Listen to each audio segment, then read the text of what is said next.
സ്നേഹം, ദിവ്യസ്നേഹം, സ്നേഹം, ദിവ്യസ്നേഹം. അവർക്കു അയ്യോ കഷ്ടം, അവർ കയ്യിന്റെ വഴിയിൽ നടക്കയും കൂലി കൊതിച്ച് ബിലയാമിന്റെ വഞ്ചനയിൽ തങ്ങളെ തന്നെ ഏൽപ്പിക്കുകയും കോരഹിന്റെ മത്സരത്തിൽ നശിച്ചു പോകുകയും ചെയ്യുന്നു. കോരഹിന്റെ മത്സരത്തിൽ നശിച്ചു പോവുകയും ചെയ്യുന്നു. കയീനെ ഉൽപ്പത്തി പുസ്തകത്തിൽ കാണാം. ഈ കോരഹും ബിലയാമിനെയും നമുക്ക് സംഖ്യാപുസ്തകത്തിൽ കാണുവാൻ കഴിയുന്നതാണ്.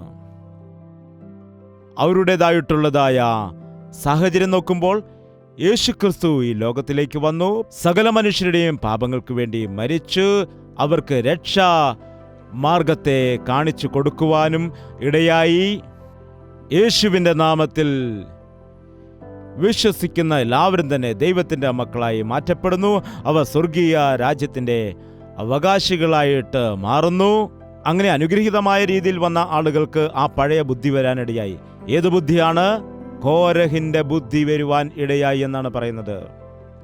ഈ കോരഹ് ആരാണ്? ആരെക്കുറിച്ചാണിത് പറയുന്നത്? ഒരു ലേവ്യനായിരുന്നു.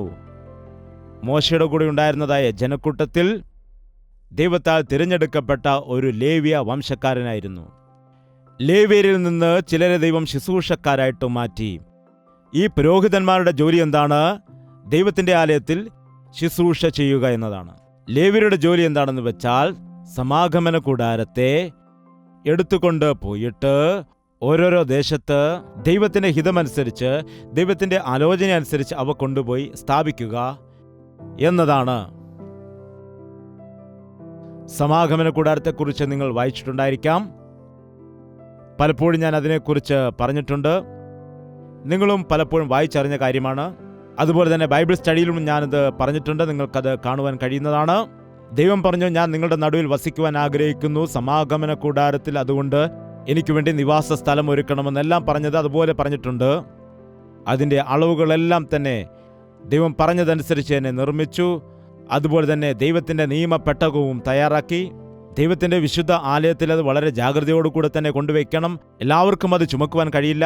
അത് ഓരോരോ സ്ഥലത്തേക്ക് ലേവ്യർക്ക് മാത്രമേ ഉണ്ടായിരുന്നു ചുമന്നുകൊണ്ട് പോകുവാനുള്ള അധികാരം.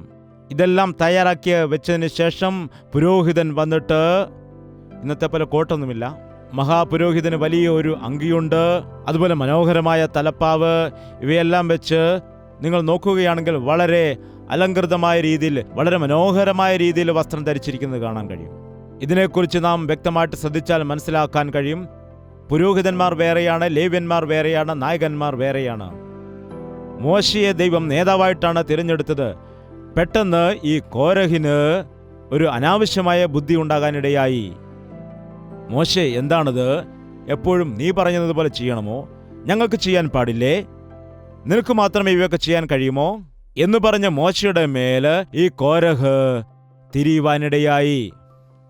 അനുസരണക്കേടിന്റെ സ്വഭാവം ഇന്ന് അനേകം ആളുകൾക്കുമുണ്ട്. മാതാപിതാക്കളെ അനുസരിക്കാത്ത എത്രയോ മക്കൾ ഇന്നുണ്ട്. അനുസരിക്കില്ല. ആൺകുട്ടികളൊരു യൗവനപ്രായമൊക്കെ ആകുമ്പോൾ കുറച്ചൊക്കെ മുതിർന്നു എന്ന് ഒരു തോന്നൽ ഉണ്ടാകുന്ന സമയത്ത് അമ്മ എന്തെങ്കിലും പറയുകയാണെങ്കിൽ, എന്താണ്, എനിക്കറിയാം, എന്നെ പഠിപ്പിക്കണ്ട, ഞാൻ കൊച്ചുകുട്ടിയൊന്നുമല്ല.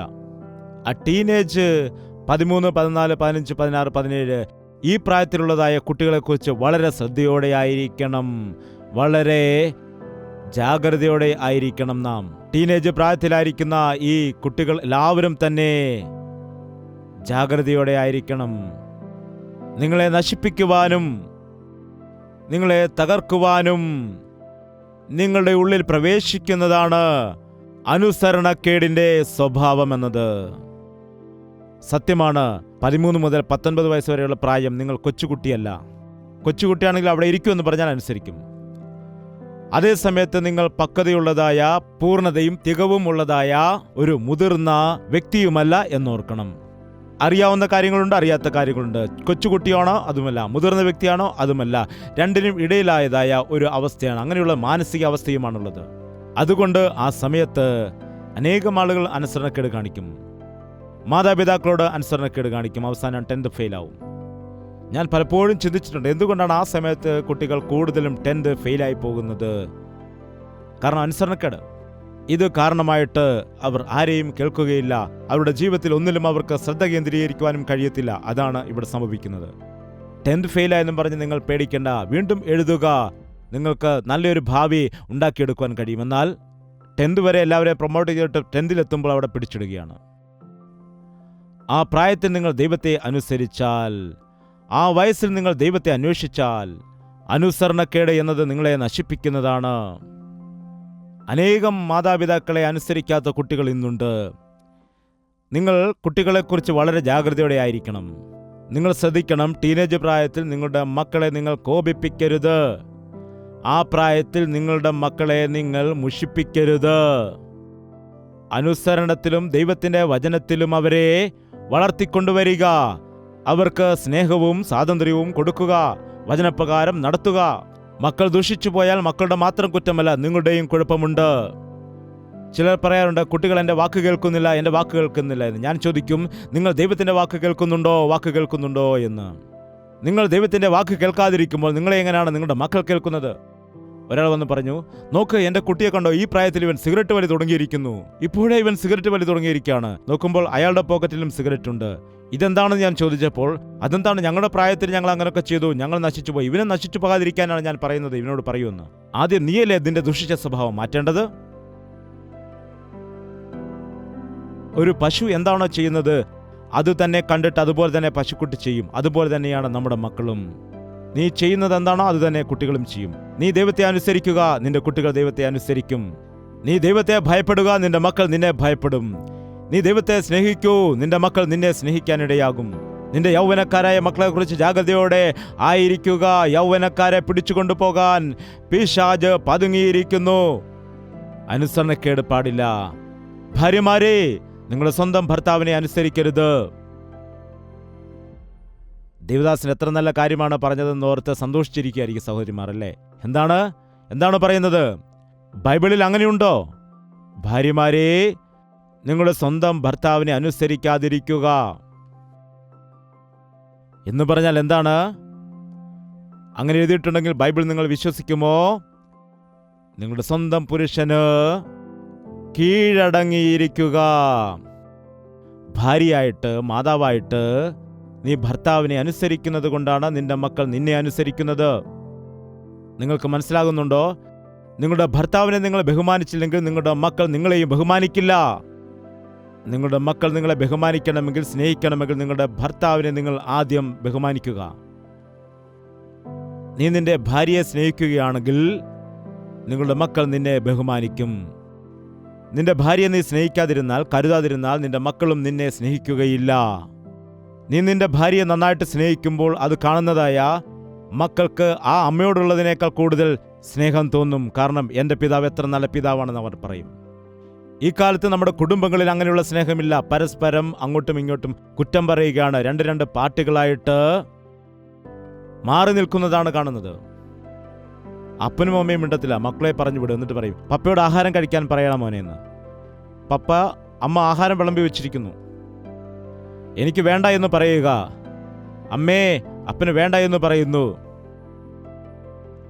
വേണമെങ്കിൽ കഴിക്കാൻ പറ.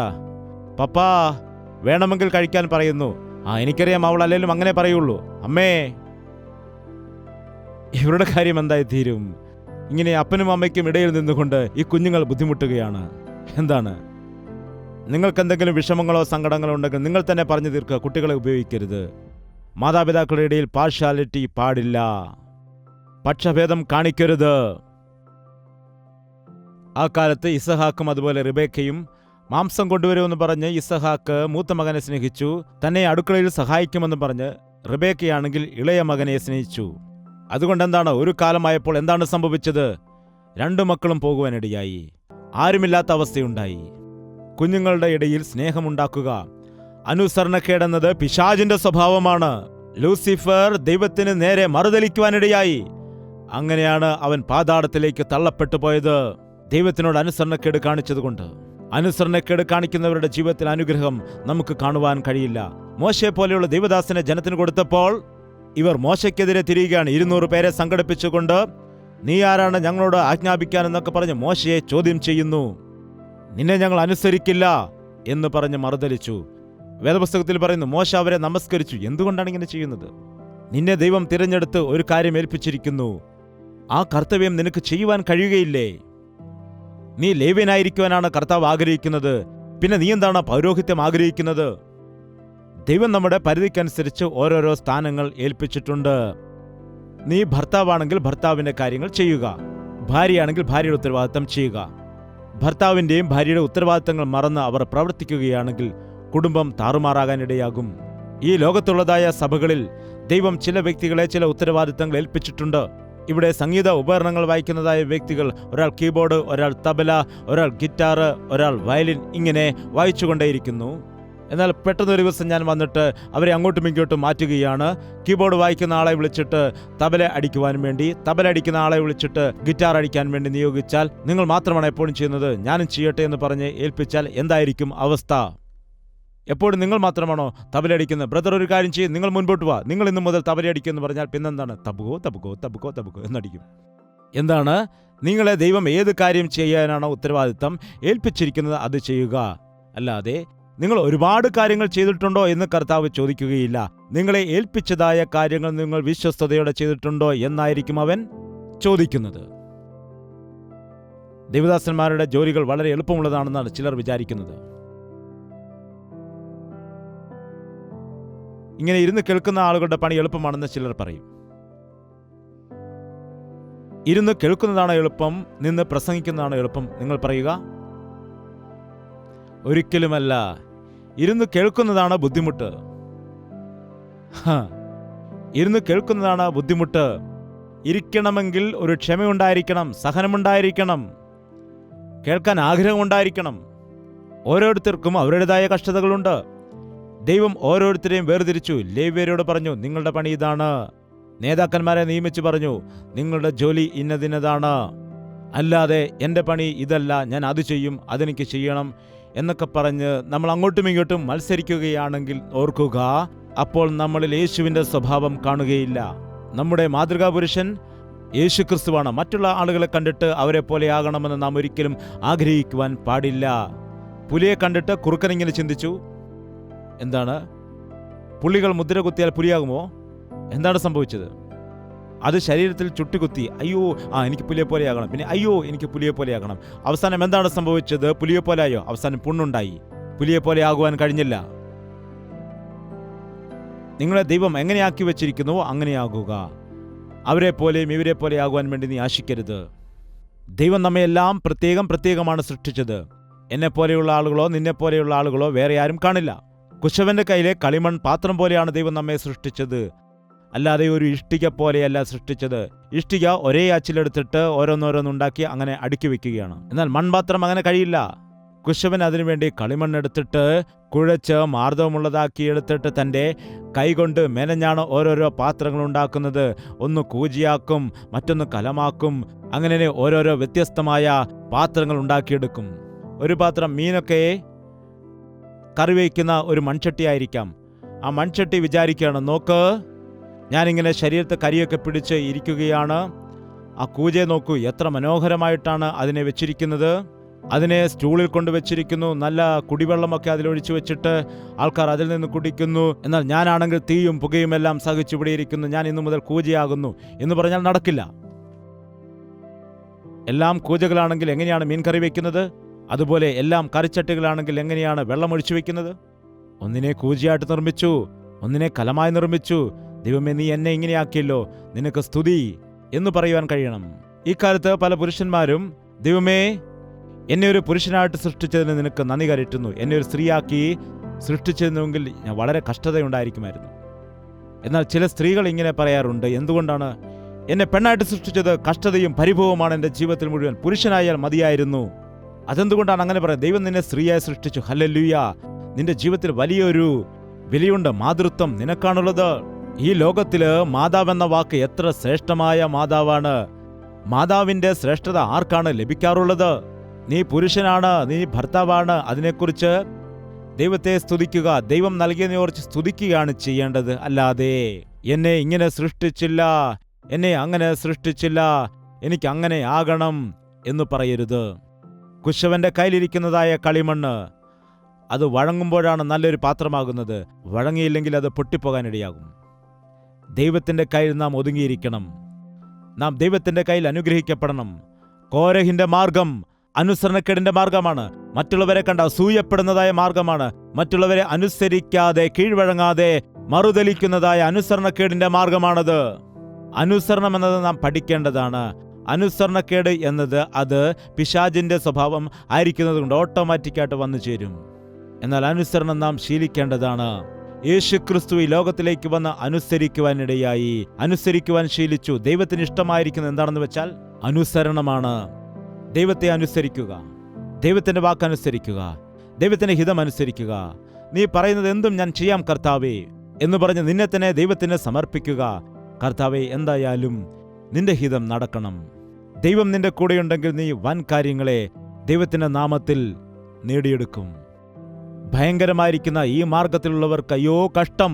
കയീന്റെ മാർഗത്തിലും കോരഹിന്റെ മാർഗത്തിലും ബിലെയാമിന്റെ മാർഗത്തിലും. കോരഹിന് എന്തു പറ്റിയെന്നറിയാമോ? അനുസരണക്കേട് കാണിച്ച നിമിത്തമായിട്ട് ദൈവത്തിന് കോപമുണ്ടായി. ദൈവം പറഞ്ഞു, ഇവരെ മാറ്റിയിട്ട് നിങ്ങളെല്ലാവരും മാറി നിൽക്കുക എന്ന്. 200 പേർ കൂടി വന്നു. കോരഹിന്റെ കൂടെ വേറെ ആളുകളും ഉണ്ടായിരുന്നു. ഭൂമി രണ്ടായിട്ട് പിളർന്നു. ശരീരത്തോടുകൂടി തന്നെ പാതാളത്തിലേക്ക്, ആദ്യമായിട്ട് ശരീരത്തോടുകൂടി പാതാളത്തിലേക്ക് ഇറങ്ങിപ്പോയ ആളുകൾ ആരാണ്? കോരഹ്, അതുപോലെ ദാഥാൻ, അബീരാം, അവരോട് കൂടി ഉണ്ടായിരുന്ന എല്ലാവരും. നിങ്ങൾ സങ്കീർത്തനം വായിക്കുന്ന സമയത്ത് കോരഹ് പുത്രന്മാരുടെ സങ്കീർത്തനമെന്ന് കാണാം. നിങ്ങളത് കണ്ടിട്ടുണ്ടോ? കോരഹിന്റെ പുത്രന്മാർ, ആൺമക്കൾ പറഞ്ഞു, എൻ്റെ പിതാവ് ചെയ്തത് തെറ്റാണ് എന്ന് പറഞ്ഞ് പിതാവിനെ പോലെ അവർ അനുസരണക്കേട് കാണിച്ചില്ല. അതുകൊണ്ട് അവർ രക്ഷിക്കപ്പെട്ടു. ദൈവത്തിന്റെ ആലയത്തിൽ സംഗീതം എഴുതി സംഗീതം പാടുന്ന കൂട്ടത്തിൽപ്പെടുവാനിടയായി. മറുതലിക്കുന്ന വ്യക്തികളുടെ കൂടെ കൂടരുത്. അത് നിന്റെ ഭാര്യയാണെങ്കിലും ഭർത്താവാണെങ്കിലും മാതാപിതാക്കളാണെങ്കിലും. മറുതലിക്കുന്ന ആളുകളെ സപ്പോർട്ട് ചെയ്യരുത്. അങ്ങനെയുള്ളവരെ സപ്പോർട്ട് ചെയ്താൽ നീ അനുസരണക്കേട് കാണിക്കുന്നില്ല എങ്കിലും നീയും അവരോടൊപ്പം തന്നെ പാതാളത്തിലേക്ക് പോകാനിടയാകും. അനുസരണക്കേട് കാണിക്കുന്നവരുടെ കൂട്ടത്തിൽ പെടാതിരുന്നാൽ ദൈവിക അനുഗ്രഹങ്ങൾ നിനക്കും പ്രാപിക്കാം. ശരീരത്തോടുകൂടി തന്നെ സ്വർഗത്തിലേക്ക് കയറിപ്പോയ ആളുകൾ ആരൊക്കെയാണ്? മരണം കാണാതെ പോയവർ ആരൊക്കെയാണ്? ഹാനോക്കും ഏലിയാവും. ശരീരത്തോടുകൂടി തന്നെ നരകത്തിലേക്ക് പോയവർ ആരൊക്കെയാണ്? കോരഹും ദാഥാനും അബീരാമും അവരുടെ കൂടെയുള്ളവരും. പാതാളത്തിലേക്ക് പോകണമോ സ്വർഗത്തിലേക്ക് പോകണമോ? സത്യമായിട്ടും കയീന്റെ മാർഗം എവിടേക്കാണ് നമ്മെ കൊണ്ടുപോകുന്നത്? നരകത്തിലേക്ക്. ബിലെയാമിന്റെ മാർഗം എവിടേക്ക് കൊണ്ടുപോകുന്നു? നരകത്തിലേക്ക്. ബിലെയാം അവിടം കൊണ്ട് നിന്നില്ല. ആ ബിലെയാം പറയുകയാണ്, എനിക്ക് അവരെ ശപിക്കുവാൻ കഴിയുന്നില്ല, അനുഗ്രഹിക്കാതിരിക്കാൻ കഴിയുന്നില്ല, അതുകൊണ്ട് ഞാൻ മറ്റൊരു വിദ്യ പറഞ്ഞു തരാം, പണം നൽകുമെന്ന് പറഞ്ഞു. പണം തരാം, പെട്ടെന്ന് കാര്യം പറയാൻ പറഞ്ഞു. അപ്പോൾ പറയുന്നു, നിങ്ങൾ ഒന്നും ചെയ്യേണ്ട, മോവാബ്യ സ്ത്രീകളെ, സുന്ദരികളായ സ്ത്രീകളെ ഇവരുടെ നടുവിലേക്ക് അയക്കുക. ഇവരിൽ ആകർഷണീയരായിട്ട് അവർ ഇവരോട് പാപം ചെയ്യും. അപ്പോൾ ഓട്ടോമാറ്റിക്കായിട്ട് ദൈവത്തിന്റെ കോപം ഇവരുടെ മേൽ വന്നുകൊള്ളുമെന്ന് പറഞ്ഞു. അങ്ങനെ മോവാബ്യരെ അങ്ങോട്ട് അയക്കാനിടയായി. ആ സ്ത്രീകളെ കണ്ടിട്ട് ഇസ്രായേലിലെ യൗവനക്കാർ ആകർഷണീയരായി അവരോട് പാപം ചെയ്തു. അങ്ങനെ ദൈവത്തിന്റെ കോപം അവരുടെ മേൽ വന്നു. നോക്കുക, പാപം ചെയ്യുമ്പോഴാണ് ശാപം ഉണ്ടാകുന്നത്. പാപം ചെയ്യുന്നില്ലെങ്കിൽ ഒരു ശാപവും നമ്മുടെ മേൽ വരുവാനിടയാവുകയില്ല. എന്നാൽ ഈ കാലത്ത് ഒരുപക്ഷെ നീ ഈ സമയത്ത് കയീന്റെ മാർഗത്തിലായിരിക്കാം, കോരഹിന്റെ മാർഗത്തിലും ബിലെയാമിന്റെ മാർഗത്തിലുമായിരിക്കാം. ശാപം നിന്റെ ചുറ്റുമുണ്ടായിരിക്കാം, നാശം നിന്റെ ചുറ്റുപാടും ഉണ്ടായിരിക്കാം. എന്നാൽ ഈ സമയത്ത് നിന്റെ ശാപത്തെയും നിന്റെ പാപത്തെയും വഹിച്ചതായ, നമുക്ക് വേണ്ടി ശാപമായി തീർന്ന യേശുക്രിസ്തു ഇവിടെയുണ്ട്. നമ്മുടെ പാപത്തെയും ശാപത്തെയും അവൻ തുടച്ചു മാറ്റി. അതുകൊണ്ട് പാപത്തിന് തക്കതായ ശാപം നിന്നിലേക്ക് വരാതിരിക്കുവാൻ അതിന് പരിഹാരം യേശുക്രിസ്തു കാൽവറിയിൽ ചെയ്തത് നിമിത്തമായി നീ കർത്താവേ എന്നോട് ക്ഷമിക്കണമെന്ന് പറഞ്ഞാൽ നിന്റെ മേലുള്ള ശാപവും പാപവും അഴിഞ്ഞുമാറും. ദയവ് ചെയ്ത് ആരും പറയരുത്, എൻ്റെ ജീവിതം ഇങ്ങനെയായിപ്പോയി, എൻ്റെ ദുശീലം കാരണം, എൻ്റെ മദ്യപാനം കാരണം, എൻ്റെ വിധിയാണിത് എന്ന്. എൻ്റെ ജീവിതത്തിൽ ഇങ്ങനെ പണത്തിന് പിറകെ പോയിട്ട് എൻ്റെ ജീവിതത്തിൽ കടബാധ്യതയായിരിക്കുന്നു, നഷ്ടങ്ങൾ വന്നിരിക്കുന്നു, എൻ്റെ വിധിയാണിത്, ഞാൻ നരകത്തിലേക്ക് പോകേണ്ടി വരും എന്നാരും തന്നെ ഇപ്പോൾ പറയുവാൻ പാടില്ല. അങ്ങനെ ചിന്തിക്കേണ്ട കാര്യമില്ല. നിന്റെ പാപങ്ങൾ തുടച്ചു മാറ്റുവാൻ, നിന്റെ ശാപങ്ങളെ അഴിച്ചു മാറ്റുവാൻ, നിന്നോട് ക്ഷമിക്കുന്നതിന് വേണ്ടി യേശുക്രിസ്തു ഈ സമയത്ത് ഒരുക്കത്തോടെയായിരിക്കുന്നു. ദയവ് ചെയ്ത് തലകളെ വണക്കുക. നമുക്ക് കർത്താവിനോട് പ്രാർത്ഥിക്കാം. നിന്റെ ജീവിതത്തെ അനുഗ്രഹിക്കുവാൻ കർത്താവ് ആഗ്രഹിക്കുന്നു. നീ കോരഹിന്റെ വഴിയിൽ ആകുന്നുവോ? അനുസരണക്കേട് കാരണം അശുദ്ധി നിമിത്തമായിട്ട് നാശത്തിലേക്ക് നീ പോവുകയാണോ? കർത്താവിൻ്റെ അനുസരണത്തിലേക്ക് നിന്നെ കൊണ്ടുപോകുവാൻ അവൻ ആഗ്രഹിക്കുകയാണ്. പറയുക, കർത്താവേ, എൻ്റെ ജീവിതത്തിൽ മുൻപോട്ട് പോകുന്നുണ്ട് എന്ന് തോന്നുന്നു, എന്നാൽ എൻ്റെ ജീവിതത്തിൽ ഒരുവിധ അഭിവൃദ്ധിയുമില്ല. ഒരുവന് അവൻ്റെ വഴികൾ ചൊവ്വായിട്ട് തോന്നുന്നു, എന്നാൽ അതിൻ്റെ അവസാനം മരണവഴികൾ എന്ന രീതിയിൽ എൻ്റെ സ്വന്തം മാർഗത്തിലാണ് ഞാനിപ്പോൾ പോകുന്നത്. എന്നെ നീ മാറ്റണമേ യേശുവേ. യേശുവേ, എന്നോട് ക്ഷമിക്കണമേ. യേശുവേ, എന്നെ രക്ഷിക്കണമേ. ദയവ് ചെയ്ത് എല്ലാ വ്യക്തികൾക്കും പ്രാർത്ഥിക്കാം. പ്രാർത്ഥന. പരിശുദ്ധനായ സ്നേഹമുള്ള പിതാവേ, നിന്റെ സന്നിധിയിൽ നിൽക്കുന്നതായ ഞങ്ങളെല്ലാവരെയും നീ ദർശിക്കുമാറാകണമേ. ഞങ്ങളുടെ ജീവിതത്തിലെ പഴയ ആദാമിന്റെ സ്വഭാവത്തിൽ നിന്ന്, കോപത്തിൽ നിന്ന്, വിദ്വേഷത്തിൽ നിന്ന്, അത്യാഗ്രഹത്തിൽ നിന്ന്, ദുശീലത്തിൽ നിന്ന് ഞങ്ങളെ വിടുവിക്കുന്നതിന് വേണ്ടി, ഞങ്ങളുടെ ശാപങ്ങളെ അഴിച്ചു മാറ്റുന്നതിനായിട്ട് കാൽവരി ക്രൂശിൽ ഞങ്ങൾക്ക് വേണ്ടി ശാപമായി തീർന്ന യേശുവേ, ഞങ്ങളുടെ പാപങ്ങൾ വഹിച്ചുകൊണ്ട്, ഞങ്ങളുടെ ശാപങ്ങൾ വഹിച്ചുകൊണ്ട് ക്രൂശില് പാപത്തിന്റെ ഫലമായി വന്നിരിക്കുന്നതായ മരണത്തെ അനുഭവിച്ചതായ യേശുവേ, അങ്ങയെ ഞങ്ങൾ സ്തുതിക്കുകയാണ്. നിന്നെ ഇനിയും തള്ളിക്കളയുന്നവരായിട്ടല്ലാതെ, നിന്റെ സ്നേഹത്തെ തള്ളിക്കളയുന്നവരായിട്ടല്ലാതെ, ദൈവത്തിന്റെ മാർഗത്തെ തള്ളിക്കളഞ്ഞുകൊണ്ട് കോരഹിന്റെ മാർഗത്തില്, കയീന്റെ മാർഗത്തില്, അതുപോലെ ബിലയാമിന്റെ മാർഗത്തില് പോകുന്നവരായിട്ട് തീരുവാൻ പാടില്ല കർത്താവേ. യേശുക്രിസ്തുവിന്റെ മാർഗത്തിൽ സഞ്ചരിക്കുവാൻ ഞങ്ങൾക്ക് വേണ്ടിയിട്ടിട്ട് പോയ നിന്റെ കാൽപാതകളെ പിന്തുടർന്ന് നിന്റെ ഹിതത്തിൽ നടക്കുന്നതിന് വേണ്ടി ഈ സന്ദേശം ശ്രദ്ധിച്ചുകൊണ്ടിരിക്കുന്ന എല്ലാ മക്കളെ നീ സഹായിക്കണമേ എന്ന് യേശുക്രിസ്തുവിന്റെ നാമത്തിൽ അപേക്ഷിക്കുന്നു പിതാവേ. നമ്മുടെ പിതാവായ ദൈവത്തിന്റെ സ്നേഹവും പുത്രനായ യേശുക്രിസ്തുവിന്റെ കൃപയും ആശ്വസിപ്പിച്ച് വഴി നടത്തുന്ന പരിശുദ്ധാത്മാവിന്റെ കൂട്ടായ്മയും സഹവാസവും നാം ഓരോരുത്തരോടും നാം പ്രാർത്ഥിച്ചതായ സകല വിഷയങ്ങളോടും ഇന്നു മുതൽ എന്നേക്കും ഉണ്ടായിരിക്കുമാറാകട്ടെ. ആമേൻ, ആമേൻ, ആമേൻ.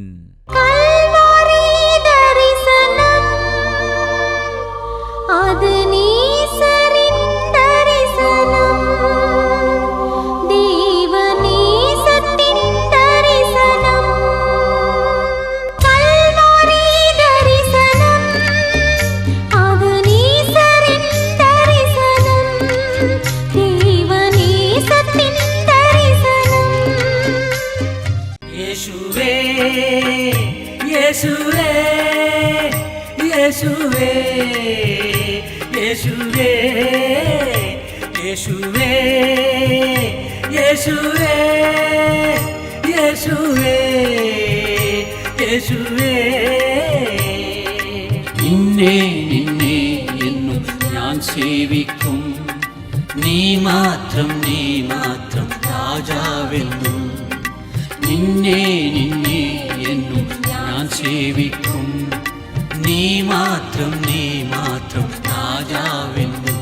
യേശുവേ, യേശുവേ, യേശുവേ, യേശുവേ, യേശുവേ, യേശുവേ, യേശുവേ, യേശുവേ, യേശുവേ, യേശുവേ, യേശുവേ, യേശുവേ, യേശുവേ.